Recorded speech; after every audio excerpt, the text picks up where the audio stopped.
The retail recession claims curious planet. Let's have a look. Good morning, everyone. I'm Florian Heise, and welcome to another episode of HeiseSays. I've got my morning shine of coffee, and I thought we'd have a look at this article from news.com.au because it's about Curious Planet.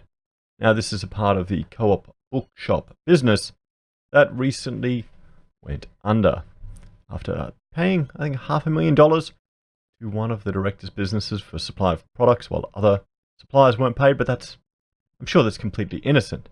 Nonetheless, 63 shops are closed after the co-op bookshop fails to find a buyer. And what does that tell us? I can't say, well, I would have been surprised if they would have found a buyer for that Curious Planet shop, wasn't it? Australian Geographic, kind of like a knick-knacky educational type of shop. Every time I went in there, I liked going in there, but I always thought it was very expensive, very inflated for what it was. Let me know your experiences of it in the comments below, guys. So I've heard that 63 Australian stores are set to shut within weeks after administrators failed to find a buyer for this popular retail chain. The popular co-op bookshop collapsed into administration in October, and now the company has been dealt yet another massive blow. The University Cooperative Bookshop Limited, or commonly known as Co-op Books, appointed administrator Phil Carter, Andrew Scott, and Daniel Worley of Prince Waterhouse Coopers several months ago with $15 million of debts on its book. I mean, that's a huge amount of debt.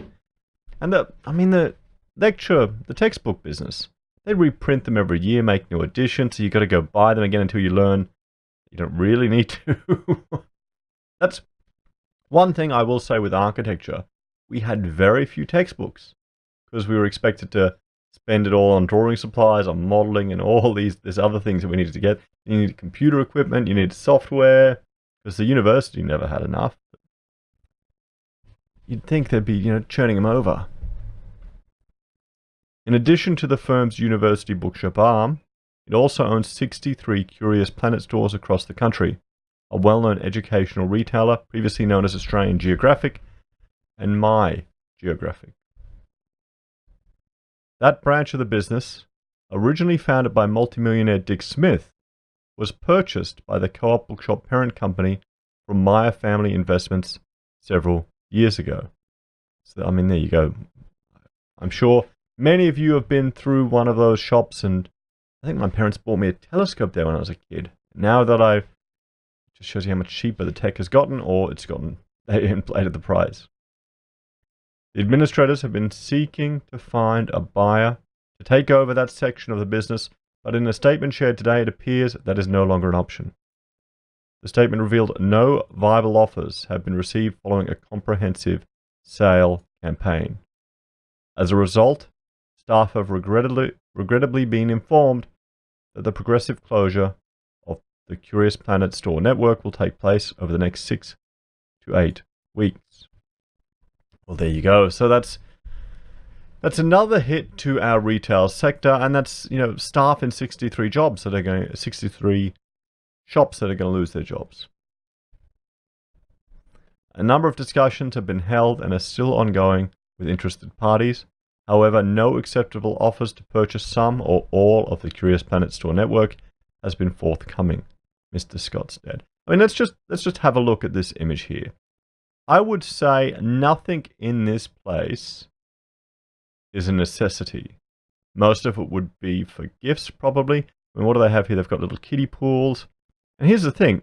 Yesterday, Rachel went to Aldi. She went to Aldi and what was she doing? Buying some Epsom salts and beef or something like that.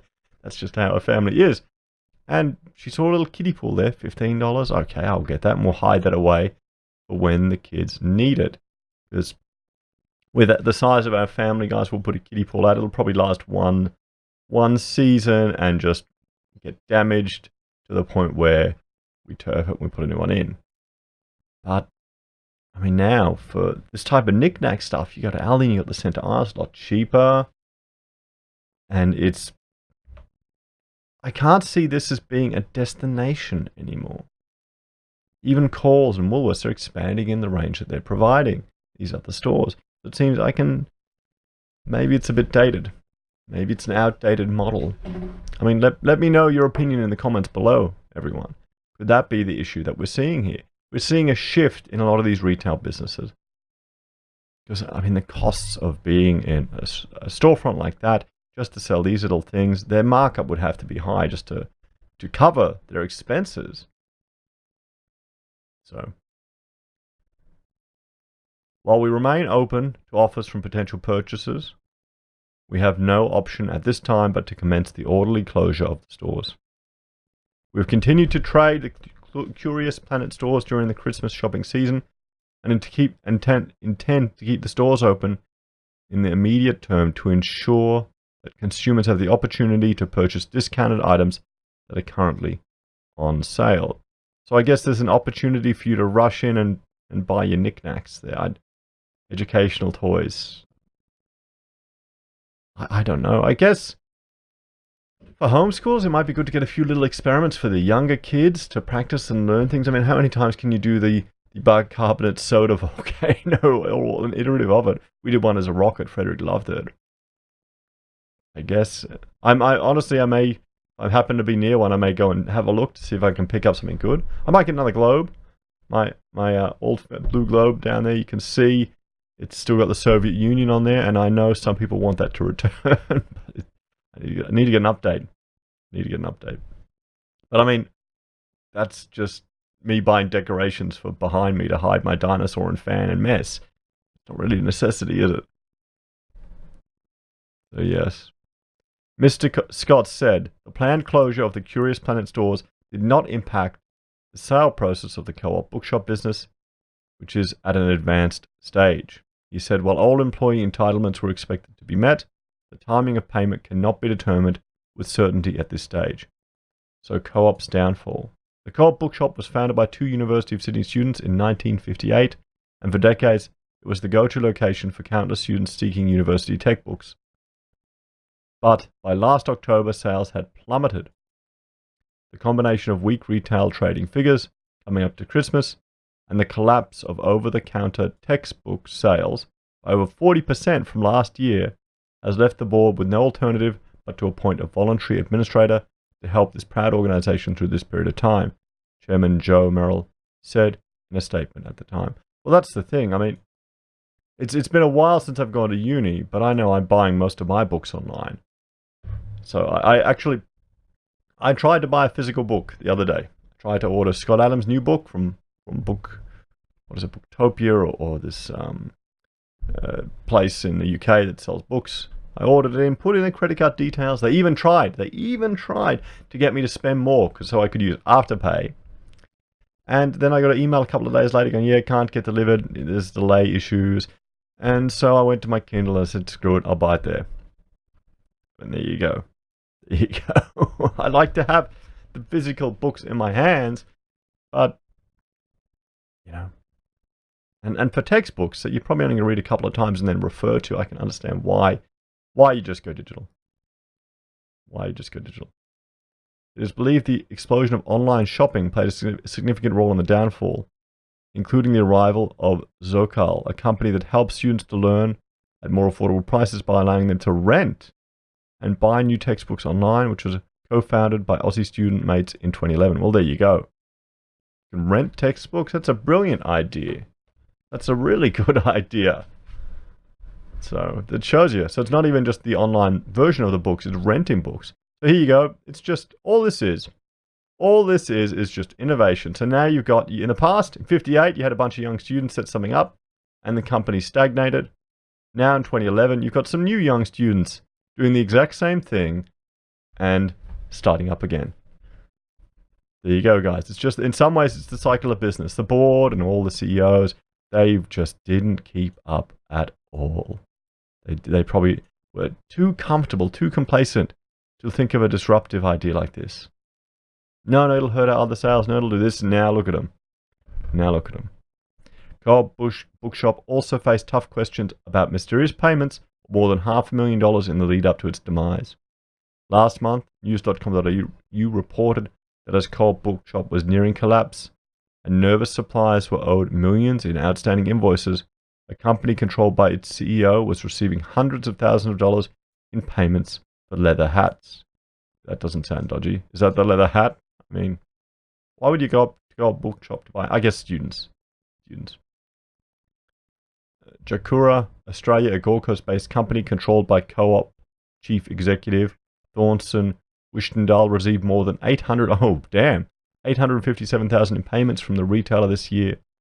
Some of that money was for goods not yet delivered, even as other suppliers, including textbook publishers and toy sellers, were waiting to be paid for products already sitting on shelves. I mean, that is bloody dodgy. That is very, very dodgy on his part. You know, I mean, come on, guys. Earlier this month, it was revealed McWilliams Wines, the country's 6th largest wine company, have been, so here she's going through all the other ones. We've got the wines, we've got Ed Harry, Skins, Napoleon, Shoes of Prey, Karen Miller, Benny's Burgers. So yes, it seems to be a continuing list of these businesses. But I would say this is not, in some ways, this is a stale company simply being flushed out. And I know it's going to be harsh saying that to the people who are working there, but this is the problem. This is the problem when you're employed for another business and they get complacent. Because, I mean, I'm not up to the, up to speed with the textbook world, but this sounds quite innovative. Letting people rent textbooks online. That alone seems like a very smart idea. And I can't imagine Co-op were doing that, or would be as responsive as the younger firm. So guys, what do you think? Curious Planet, Australian Geographic. There you go. 63 stores gone and jobs got lost. Let me know your take on all of this. Do you think the Co-op bookshop was just too complacent, too lazy, and got left behind? And a new generation of young students did to them what they did to other businesses in the 50s. Anyway, guys, thank you for watching. Please like, share, and subscribe to the channel. If you're a fan and want to help us produce more content, I have a Patreon where you can make a small monthly donation. We also have the ability for you to join YouTube, where you get access to badges and emojis. We have affiliate links at Independent Reserve for your crypto trading and for Amazon and eBay for your consumer purchases. This is a great way for you to support content creators without incurring any costs. All the fees you pay to those providers, we get a small share of it. And it adds up over the years. Over the year, I appreciate it. Finally, we have our very own merchandise at the HeiseSays website, pocket squares handmade by Rachel, and we have PayPal if you want to make a direct donation. Thank you to everyone who's helping support the channel, and I will see you all later today. Take care.